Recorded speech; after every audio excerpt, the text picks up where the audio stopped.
शहबाज शरीफ, बिलावल भुट्टो और शाहरुख खान की अर्जेंटाइन को वर्ल्ड कप जीतने पर मुबारकबाद। कतर में अर्जेंटीना और फ्रांस के दरमियान होने वाले फुटबॉल वर्ल्ड कप के सनसनीखेज फाइनल में पाकिस्तानी सियासतदानों को भी अपने सहर में मुब्तला कर रखा। मुल्क के मौजूदा हालात में शदीद तरीन सियासी मसरूफियात के बावजूद मैच खत्म होते ही वजीर आजम शहबाज शरीफ ने बजरिया ट्वीट अपने रद्द अमल का इजहार किया। ट्वीट में शहबाज शरीफ का कहना था कि फीफा वर्ल्ड कप का इख्तिताम क्या ही सनसनीखेज था।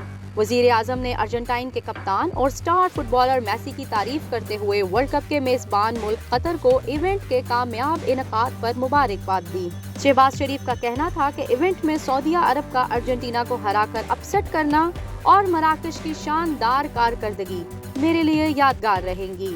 वजीर खारिजा बिलावल भुट्टो ने भी फातेह टीम अर्जेंटाइन को मुबारकबाद दी। अपने ट्वीट में उन्होंने लियारी में फतह का जश्न मनाते अवाम की वीडियो शेयर करते हुए लिखा कि लियारी, कराची और पाकिस्तान की जानिब से अर्जेंटाइन को वर्ल्ड कप की फतह मुबारक हो। इसके अलावा बॉलीवुड के किंग खान शाहरुख खान ने अपने ट्वीट में कहा, हम ऐसे वक्त में जी रहे हैं जिसमें अब तक का बेहतरीन वर्ल्ड कप फाइनल हुआ। मुझे याद है मैं एक छोटे से टीवी पर अपनी माँ के साथ वर्ल्ड कप देखता था और अब अपने बच्चों के साथ इसी जोश से ये इवेंट देखा। उन्होंने साथ ही टैलेंट, मेहनत और ख्वाबों पर यकीन दिलाने के लिए मेसी का शुक्रिया अदा किया।